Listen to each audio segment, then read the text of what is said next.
Hi, this is Elliot Fishman, and welcome to part 2 of our talk on liquid biopsies and CT scanning. And again, remember I told you I was not going to show you an image of CT, and in part 1 I did not. Let's see if I hold true to my word in part 2. Now, I mentioned there are two big companies that are doing the big trials, Exact Science and Galleria.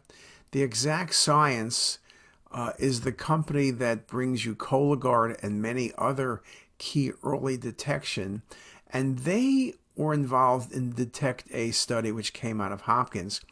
They screened 10,000 women aged 65 to 75 with no history of cancer at the time of their annual physical in the Geisinger Health System. And it's a really good study because these are patients who have a long clinical history.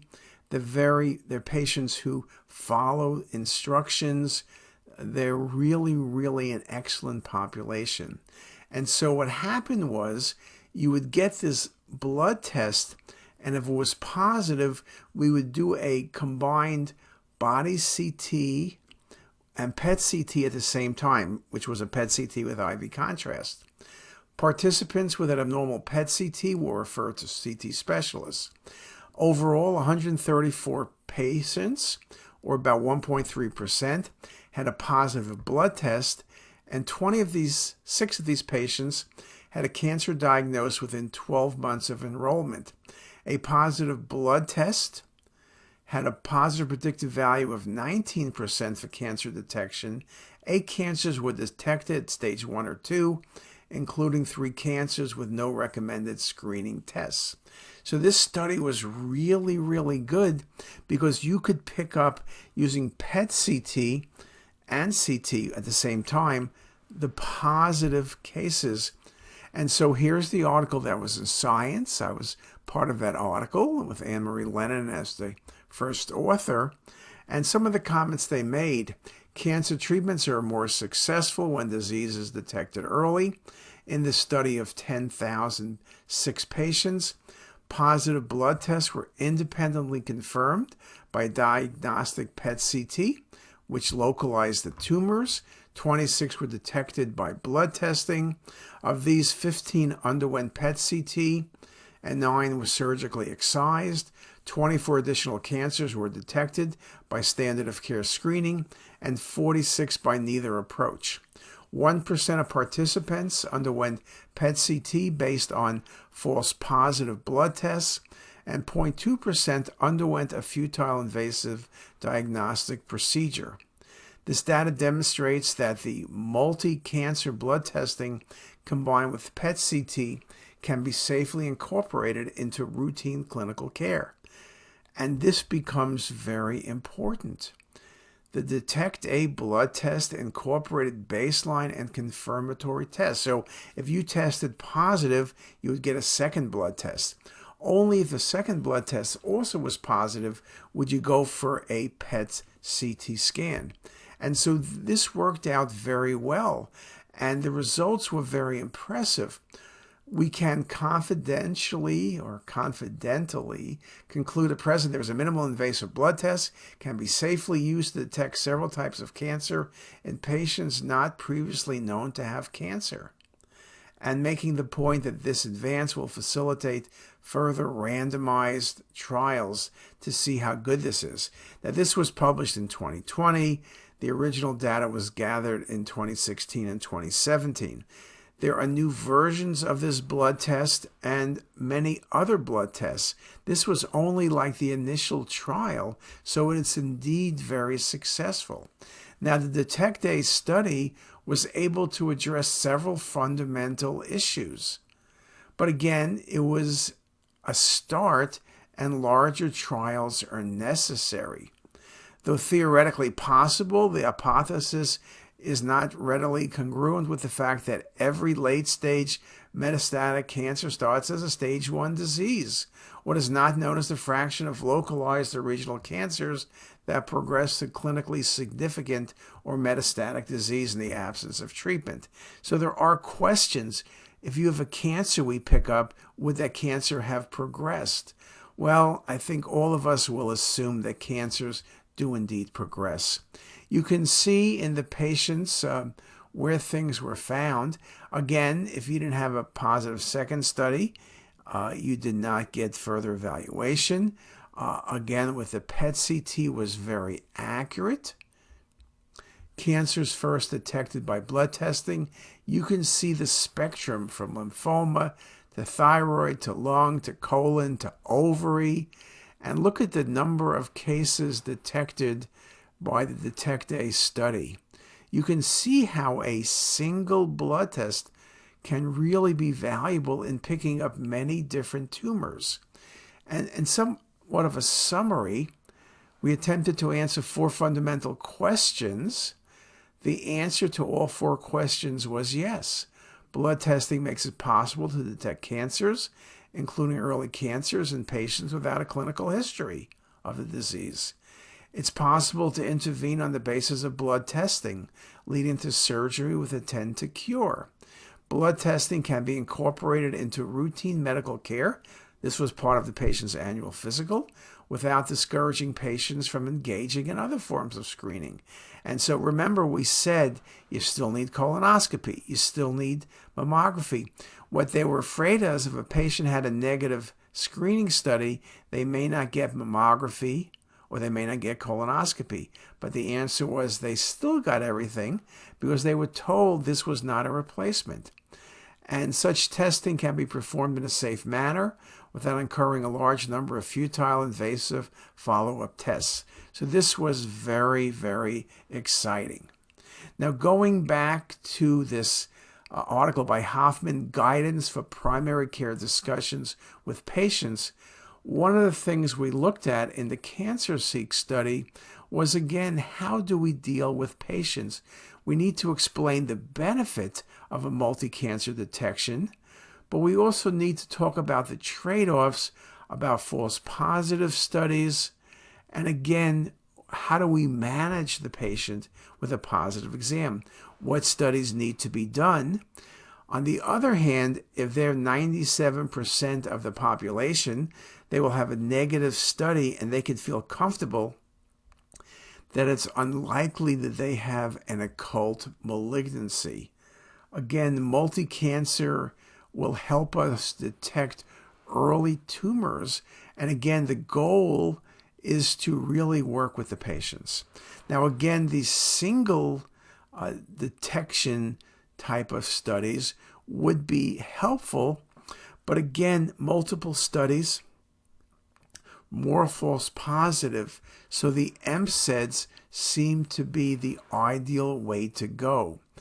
The predicted primary CSO reported by Galleria can be used to guide targeted evaluations toward a particular cancer, including imaging, lab tests, endoscopy, and if indicated, tissue diagnosis.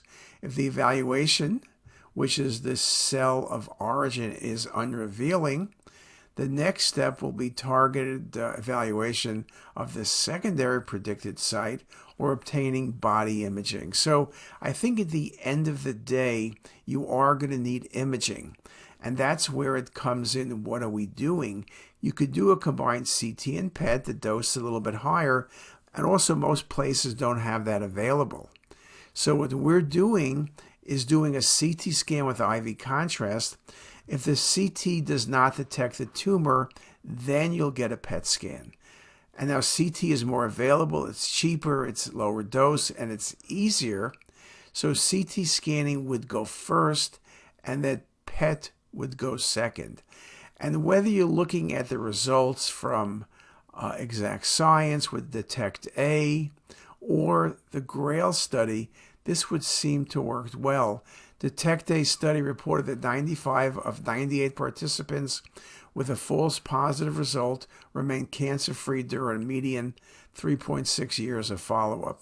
And what that means is, let's say your study was positive and you couldn't find a tumor. There was like a 95% chance that you had no tumor. Now, sometimes tumors do develop. Maybe the tumor wasn't there when you did the lab test, and somewhere over the next 3.6 years it developed.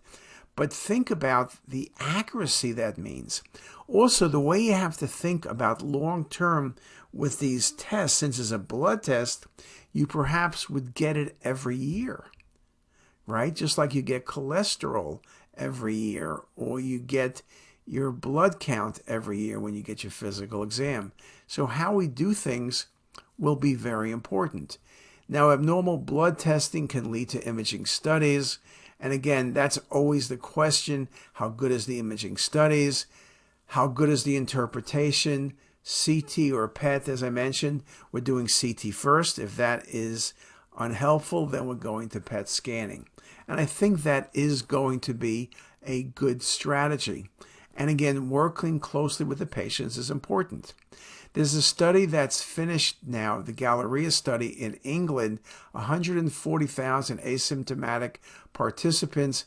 Half the participants were randomized to an arm to have blood tested with an MSED. The other half randomized to the control arm to have blood stored. So they're going to see exactly what happens in this patient population.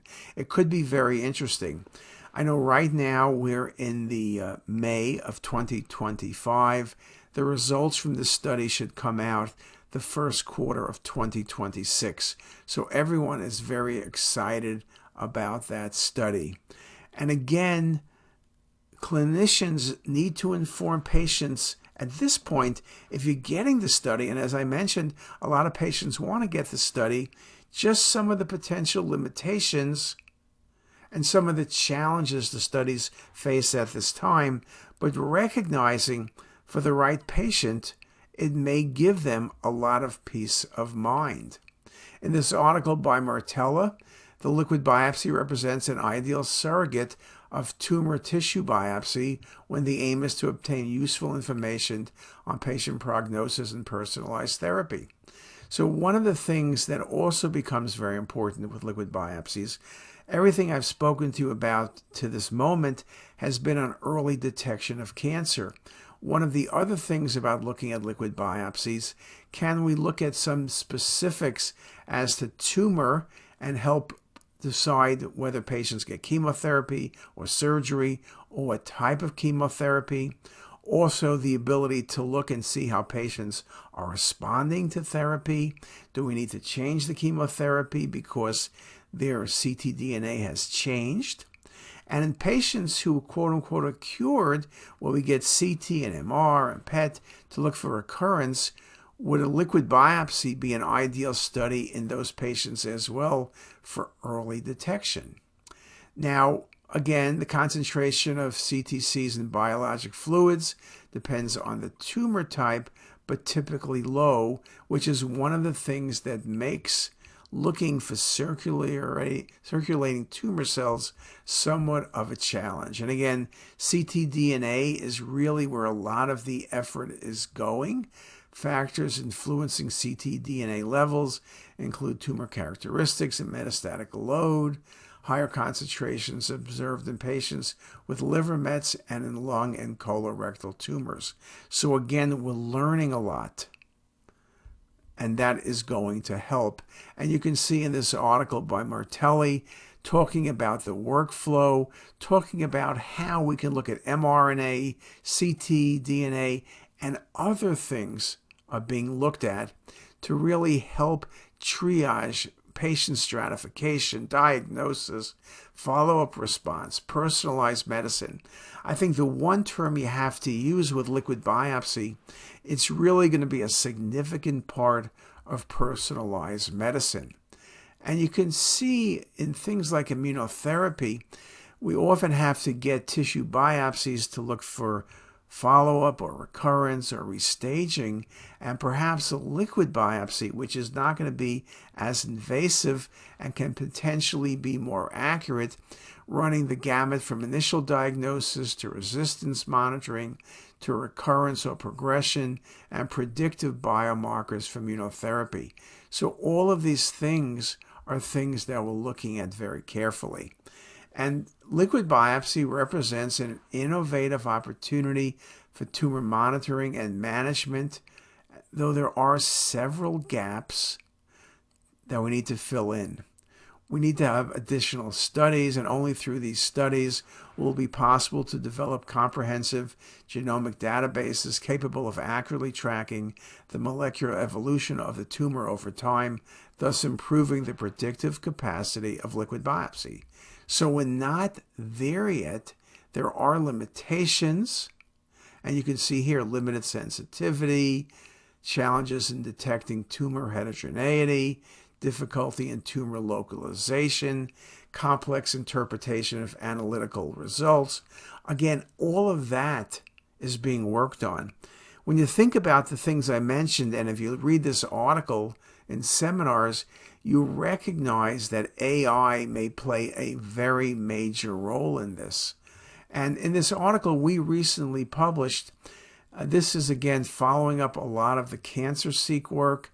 An imaging-based diagnostic strategy is more efficient than a molecular tissue of origin informed approach across almost all of the different tumor origins. The use of an imaging-based approach for cancer localization can be efficient and low risk compared with a molecular-informed approach. And that's why the approach that we are going with is on a positive test to get a CT, and if the CT is not positive, to go to an MR. And again, in this article, talking about this positive predictive value. Again, we want to make certain that we minimize tests to patients. We want to have the lowest dose tests. We want the most accurate tests and done as quickly as possible. When you have a positive liquid biopsy, patients want to know, do they really have a tumor or not? And so a CT followed by a PET can be very quickly done. And it does seem that if both those studies are negative, it's probably going to be a false positive study. And again, this imaging-based approach is going to lead to less false positives and more true positives than a TOO approach. And this article is well worth reading.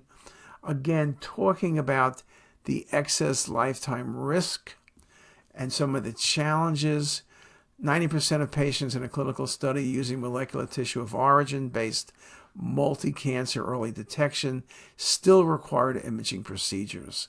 So at the end of the day, this idea about looking for tissue of origin without imaging essentially does not work, because it's either 100% or 90% are going to get imaging studies, and you can do it with the imaging as the focus, do it earlier and faster and probably cheaper. So that becomes very, very important. And again, looking at Detect A, there's larger studies being done now, both from Exact Science and Galleria and other companies, and seeing which approach is going to work better.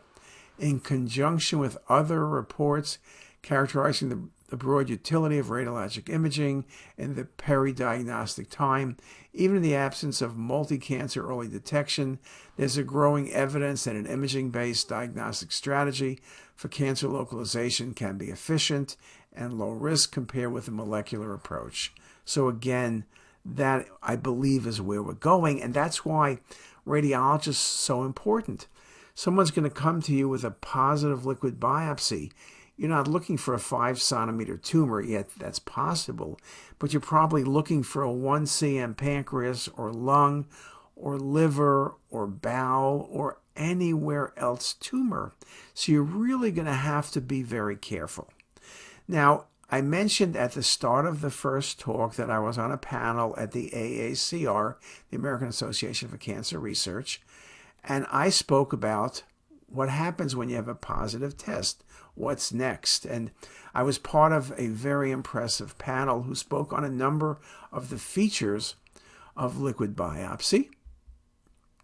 So I mentioned if you have a positive study, imaging becomes critical. Now, there are a number of reasons why certain imaging studies will work well, but I mentioned when you have a study and you're having a liquid biopsy throughout the country, throughout the world, you need high accuracy and reproducibility. You need availability. It needs to be an easy study from patient comfort. It needs to be accessible, and it needs to have a proven track record of being accurate across a wide domain of tumors. And you need to have a low false positive rate and a low false negative rate. And that's where CT is great. We have high spatial resolution. It's a rapid study with minimal patient cooperation. We look at multiple organs on a single exam. It's very reproducible. And I also mentioned that AI is very important. As AI is being developed for earlier detection of tumors, things like radiomics, we're going to be better at picking up smaller tumors than ever. I also made the point that let's say you have a positive liquid biopsy and the CT is negative. You don't see a tumor, but a patient who's 50 or 60, and that's the age of the patients, we're typically going to see liquid biopsies in the screening mode. But you also get for free lung cancer screening, calcium scoring, osteoporosis evaluation, muscle mass. You look at the aorta looking for an aneurysm. You look at the liver, and you will pick up malignancies that MSEDs are not yet successful at. So I think my point was that when you're doing imaging, you get so much information that the patient will indeed benefit. I made the point that PET-CT can be valuable when CT is negative. Certain tumors, melanoma, colon cancer are just two examples of things that you sometimes pick up better with PET, sometimes things in muscle. So with a negative CT, a PET is going to be a good study. I also mentioned future directions with CT, lower dose studies, think about photon scanning, and then I focused on AI. Early detection, whether it's pancreatic cancer, which we're working on, whether it's other solid organs, whether it's lung, whether it's bone marrow. AI is being used for all of these, and our ability to pick up smaller tumors will be critical for everything we do, but particularly in the liquid biopsy space. So I concluded that MSEDs will need a well-defined imaging protocol to find the tumors detected by a positive study without creating false positive or false negative studies. The clinicians who will eventually order many of the MSEDs, which are internists, for example, GPs, are comfortable with CT because they order CT for so many reasons. They trust the results. And so a CT first paradigm, which is what we're recommending, will work out very well in clinical practice because clinicians and patients are very comfortable with CT. So there was a lot more discussed that day, and if you go to the AACR site, you can listen to the whole 90 minutes with a really long Q&A that was really good. So my conclusion, liquid biopsies are going to play an important part in cancer detection. And so it'll be very important to us in CT imaging to look and be better at early detection. And as liquid biopsy goes from detection to monitoring cancer patients, the ability to pick up early recurrence. And I believe AI and liquid biopsy together and individually are going to change the practice of radiology. So pay attention, go back and read some of the articles I showed you, and just listen about it. You're going to hear a lot about it in oncology and throughout medicine in the next couple of years.